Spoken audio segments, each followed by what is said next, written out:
Yes, student. Question 11. From the following information, calculate value of an equity share. Okay, आपको equity share लेना है यहाँ पे 9% preference share है हमारे पास, अमाउंट है 1 लाख। इक्विटी शेयर है हमारे पास 25,000 इक्विटी शेयर है 10 ईच और पेड अप अमाउंट 8 है 2 लाख रुपए। एक्सपेक्टेड प्रॉफिट बिफोर टैक्स दिया है, आप देख सकते हैं आपको प्रॉफिट बिफोर टैक्स दिया है। टैक्स रेट कितना है sir? 40। Transfer to general reserve 20% and normal rate of earning is 15%। अब सर यहाँ पे स्पेसिफिकली बोला नहीं है कौन सा मेथड यूज करना है, यील्ड यूज करना है कि इंटरेंस यूज करना है। उसने सिर्फ इतना बोला है calculate value of equity share, इतना ही बोला है ना, इतना ही बोला है सिर्फ कैलकुलेट वैल्यू। अब कौन से मेथड से करें सर आप लोग? देखो आप देखो यहाँ पे इंटरेंसिक के लिए हमको क्या चाहिए? Assets minus liability. ओके चलो एसेट नहीं दिया तो हम लायबिलिटी अप्रोच से भी निकाल सकते हैं इसका। लायबिलिटी अप्रोच भी तो है, कैसा liability approach? Equity share plus preference plus reserve plus minus fictitious shares, याद आ रहा है वो लायबिलिटी अप्रोच। बट प्रॉब्लम इसमें क्या है, प्रेफरेंस भी है इक्विटी भी है बट रिजर्व एंड सरप्लस दिया नहीं है, तो हम यहाँ पे इंटरेंसिक यूज नहीं कर सकते, ना एसेट अप्रोच यूज कर सकते हैं ना लायबिलिटी, क्योंकि दोनों की इंफॉर्मेशन पूरी नहीं है। So will use only yield value. और देखो आप सॉल्यूशन में उन्होंने यील्ड ही यूज किया, व्हाई? बिकॉज इंटरेंसिक के लिए जो लगने वाला इंफॉर्मेशन है, इंटरेंसिक में जो इंफॉर्मेशन लागते आपल्याला एसेट वाला या लायबिलिटी अप्रोच वो दिया नहीं। यहाँ पे इंटरेंसिक यूज नहीं होगा because information is incomplete for intrinsic. यहाँ पे हम यूज करेंगे यील्ड वैल्यू। ओके तो अगेन यहाँ पे हम यील्ड वैल्यू यूज करने वाले हैं। क्या फॉर्मेट है सर यील्ड वैल्यू का? हमें सबसे पहले चाहिए average profit after tax. Average profit after tax में से माइनस प्रेफरेंस शेयर का dividend minus transfer to reserve, है ना, फिर आपको मिलेगा profit available to equity share holders, फिर आपको मिलेगा second step ERR expected rate of return. Okay expected rate of return कैसे मिलेगा? Profit available to equity divide by equity share capital का इनटू 100, है ना। ईआरआर के बाद फिर हमको यील्ड वैल्यू निकालना है, ERR upon NRR into paid up. तो ये फार्मूला बेस्ड है सर, इजी करते हैं सर। अपने को यहाँ पे प्रॉफिट दिया है बट वो प्रॉफिट आफ्टर टैक्स नहीं है, क्या दिया है सर आपको? प्रॉफिट बिफोर टैक्स दिया है। Done student. Profit before tax कितना दिया है student? Profit before tax 1,09,000। Profit before tax दिया है स्टूडेंट हमको 1,09,000। अब क्या करेंगे सर इसमें से?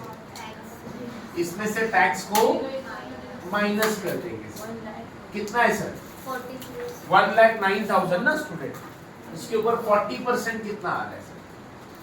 40% आएगा 43,600। Very very good student. Minus करेंगे तो आपको मिलेगा नेट प्रॉफिट आफ्टर टैक्स या फिर प्रॉफिट आफ्टर टैक्स।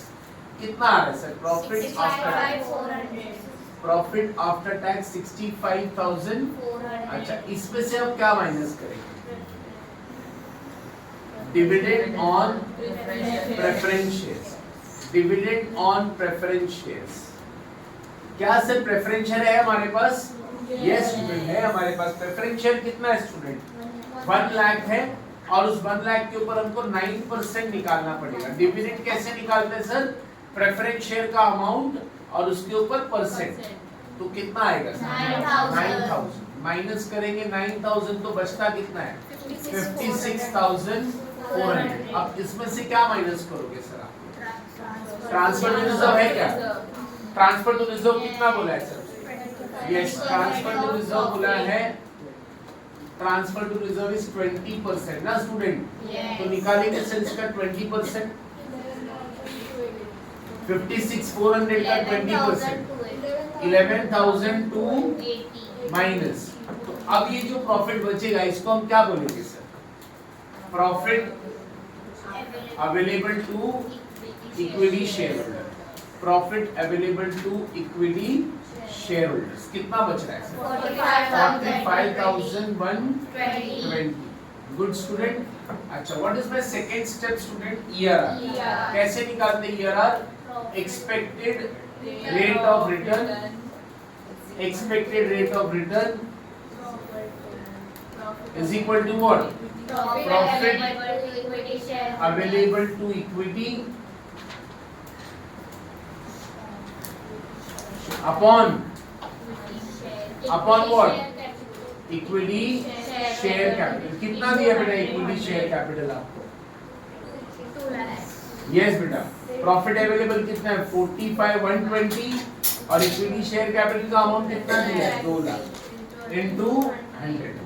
22.5. और यहाँ पे याद रखना सर पेड अप वाला ले लेना है। क्या लेना है सर यहाँ पे? पेड अप वाला। अब पेड अप वाला कैसे निकाला सर? ये 2 लाख कैसे आया जरा देखो। नंबर ऑफ शेयर कितना है हमारे पास? 25,000 into 8 करना है बेटा। 25,000 into 8 करना है। into 10 नहीं करना है, into 8। देखो ना 25,000 दिया into 8। पेड अप वैल्यू देना है सर यहाँ। कितना आ रहा है? 22.56% ना बेटा। अच्छा थर्ड क्या निकालेंगे हम लोग? बोलो। यील्ड वैल्यू कैसे निकलता है बेटा? यील्ड वैल्यू का फॉर्मूला क्या है? ERR upon NRR into paid up value of each share. Paid up value of each share. Can you tell me student ERR कितना है? 22.56। NRR दिया है क्वेश्चन में 15% और paid up value each share 8 rupees है ना बेटा? पेड अप वैल्यू 10 नहीं है, 8 रुपीस है। इस क्वेश्चन में कितना आ रहा है सर देखो? 12.032 0 ये आपका ये वैल्यू। डन स्टूडेंट, लिख लीजिए फिर आगे बढ़ते हैं। इसके बाद वाला जो क्वेश्चन है ना बहुत इंपॉर्टेंट है सर। क्वेश्चन नंबर 6 फटाफट कर लो, फिर 6 के बाद आगे बढ़ते हैं। ये आज वैल्यूएशन ऑफ शेयर पूरा हो जाना चाहिए। कल से हम नए टॉपिक पे चलेंगे।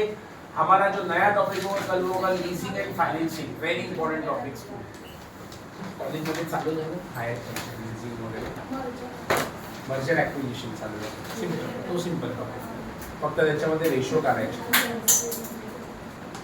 काय झालंय? नाही ठीक आहे ना, माझी बुक आहे ना आहे